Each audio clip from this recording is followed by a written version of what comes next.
Guys welcome to our YouTube channel. So आज हम CC1 childhood and growing up, जिसका हिंदी में नाम है बाल्यावस्था एवं बाल विकास सब्जेक्ट का क्वेश्चन नंबर 3 डिस्कस करेंगे। सो क्वेश्चन नंबर 3 है, किशोरावस्था बड़ी अस्थिरता की अवस्था है, इस कथन को उदाहरण सहित समझाइए। सो इसका आंसर में सबसे पहले हम हेडिंग लिखेंगे किशोरावस्था अस्थिरता की अवस्था। Adolescence a phase of instability.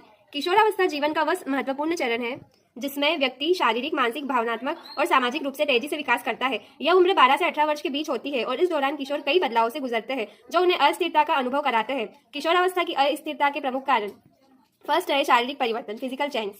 किशोरावस्था के दौरान शारीरिक विकास तेजी से होता है, जैसे ऊंचाई में वृद्धि, यौन परिपक्वता और हार्मोनल बदलाव। ये परिवर्तन किशोरों को असहज और अनिश्चित महसूस करा सकते हैं। उदाहरण, एक किशोर अचानक बढ़ती ऊंचाई और आवाज के बदलाव से असहज महसूस कर सकता है और अपने शरीर को लेकर असुरक्षित हो सकता है। सेकंड है भावनात्मक अस्थिरता, इमोशनल इनस्टेबिलिटी। हार्मोनल परिवर्तन भावनाओं पर गहरा प्रभाव डालते हैं, जिससे मूड स्विंग्स, मूड का अचानक बदलना आम हो जाता है। किशोर जो है वो छोटी छोटी बातों पर अधिक संवेदनशील हो जाते हैं और कभी कभी उन्हें खुद अपनी भावनाएं समझ में नहीं आती। उदाहरण, एक किशोर कभी अचानक बहुत खुश होता है और कुछ ही समय में बिना किसी स्पष्ट कारण के उदास हो सकता है। फिर थर्ड है सामाजिक दबाव, सोशल प्रेशर। इस अवस्था में किशोरों पर समाज, मित्र मंडली और परिवार की अपेक्षाओं का बहुत दबाव होता है। वे अपनी पहचान बनाने की कोशिश करते हैं, जिससे अस्थिरता और बढ़ जाती है। उदाहरण, किशोर अपने दोस्तों के साथ स्वीकार्यता पाने के लिए उनके जैसा व्यवहार करने का दबाव महसूस करते हैं, भले ही वह उनके व्यक्तित्व से मेल न खाता हो। फोर्थ पॉइंट है आत्मचेतना में वृद्धि, इंक्रीज इन सेल्फ कॉन्शियसनेस। किशोर अपने शरीर, दिखावट और व्यक्तित्व को लेकर अधिक आत्मचेतन हो जाते हैं। वे दूसरों की राय से अत्यधिक प्रभावित होते हैं। उदाहरण, एक किशोर अपने लुक को लेकर असुरक्षित महसूस कर सकता है और बार बार दूसरों की प्रशंसा या आलोचना के बारे में सोचता रहता है।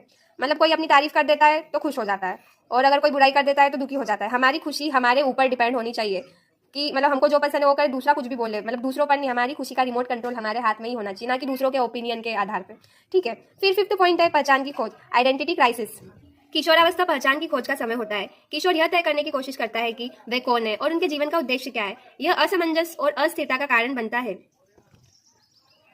यहाँ पर बतना लिखा है तो यहाँ पर बनता आएगा, ठीक है, क्योंकि वे कई बार खुद को और अपने लक्ष्य को लेकर भ्रमित महसूस करते हैं।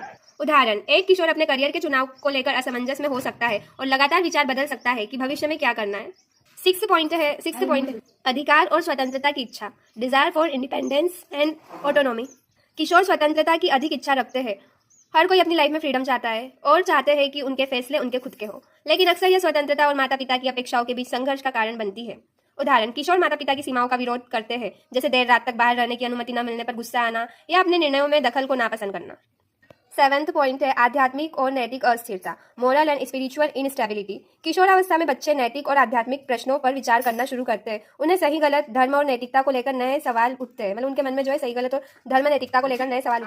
उदाहरण, एक किशोर जीवन के अर्थ, समाज के नियमों और सही गलत के बारे में सवाल उठाता है और इन्हें समझने में कठिनाई महसूस करता है। एट्थ पॉइंट है मित्रों का प्रभाव, पीयर प्रेशर। इस अवस्था में किशोरों पर उनके साथियों का बहुत प्रभाव होता है। वे अपने मित्रों की स्वीकृति पाने के लिए कई बार गलत फैसले भी कर सकते हैं। उदाहरण, एक किशोर अपने दोस्तों के दबाव में आकर सिगरेट पी सकता है, भले ही वह जानता हो कि यह हानिकारक है।